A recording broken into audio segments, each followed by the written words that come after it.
What's going on, guys? When making a small, short, music-based cinematic piece, the first step is to choose the music and then plan the shoot around the music instead of the other way round. And for the most part, that's where I struggle when making the cinematics in my YouTube videos, is I choose the song to fit the footage when I should be making the footage fit the music. So that's what I'm going to try practicing today. I've got a song that I've downloaded off Epidemic Sounds that I've had on my hard drive for years and years and years, and today I'm going to be planning, or this week I'm going to be planning a small cinematic that will go around that song. Now, I don't have a full plan as of yet, so that's what I'm going to be doing in just a sec.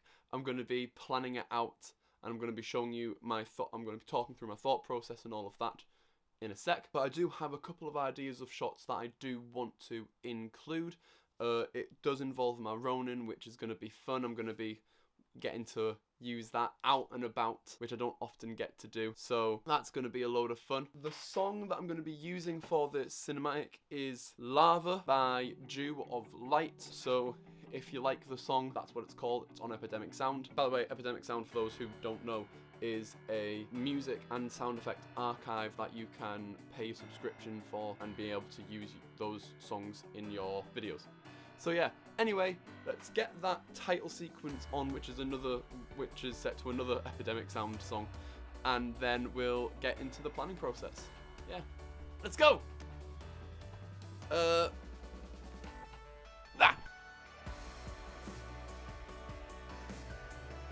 So when doing a cinematic piece, or any piece of anything really, the important thing to remember is to have a narrative of some kind. When you're using people, that's relatively easy. It could be a journey, getting from A to B. It could be as simple as them tying their shoes. But when you're doing something without a subject, like where the subject is an area or a location rather than a physical thing or a physical person, it makes that a little bit more difficult. So the narrative that I'm going for is the journey down the river. So I'm going to be following the river. So the important thing is to maintain a 180-degree rule throughout this piece. And what I mean by that is I'm keeping the water running from the left of the screen to the right of the screen and never having it going the other direction, because then that'll make it look like I'm going the other way.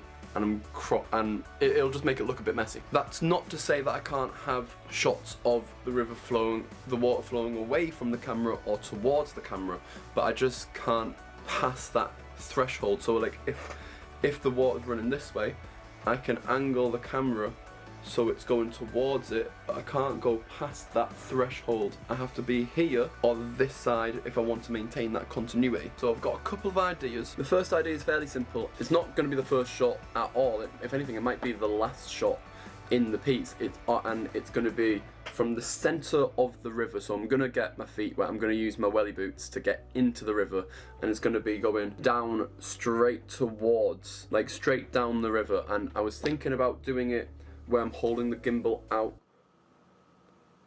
with my arms stretched and me walking down along the side of the river. However, my welly boots go up relatively far, so that should be fine. If it gets to the point where it gets too deep and I don't want to get my trousers wet because of how cold it is at the moment, for some reason it's April, all I can do is just like put it slightly side on. I can still walk down in the deep part of the river, but with the camera slightly off center. Another one is that bridged area that I was in last episode. I can do a couple of shots throughout that and using the railing or the brickwork or something along those lines as my subject, as my as little subjects for the little shots, because every shot does need a subject of some kind, whether it's running water, whether it's a leaf, whether it's a piece of brickwork or something along those lines.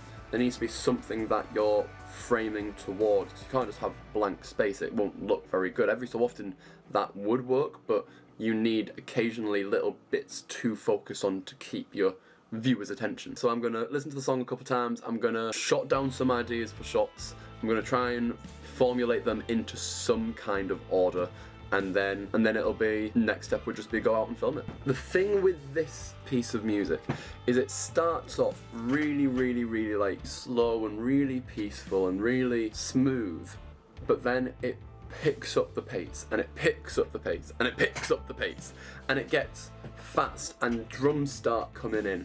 And if I had models and if I had people to do some movement within the shot, that would be amazing. And I could have people like playing in the water, splashing people. I could have, like, if I had a couple of adults, they could be like a couple and they could be playing in the water. If I could have adults with kids, they could be playing with the kids. But I don't have anyone who would be able to get to me in time to film this. So I might, while I'm out there, if I see people, I might ask them if they want to be a part of the video, but I need to plan in case I don't see anyone or nobody who I bump into while I'm out there wants to do it, because that will just be lucky, that'll just be a lucky bonus. So what I need to do is I need to plan around not having any actors. Anyway, let's get to it.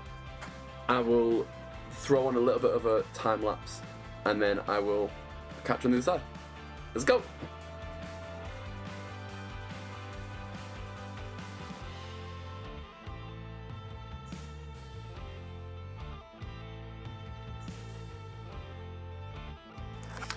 Alright, so we've come into a bit of an issue, two issues. First off, you know how I was mentioning about having that continuity of the water going from left to right? There's a point in the footpath that I'll be following to go following the river where I can't access the side of the river that I've started on. So what I'm going to need to do is I'm going to need to visually show going from the left to the right instead of just having a sudden cut to have them being from the left to the right.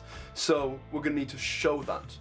And the point in which I'm going to show that is the very point in which I lose all familiarity with the river. So I can't really plan any more shots beyond that point because I haven't been there enough times to know the layout of the river so I can visualize it. So I've got a plan for like the first minute and a half of this 3-minute song, but then from there all bets are off and I'm just going to need to film what I can film. But yeah, so that is all the planning done.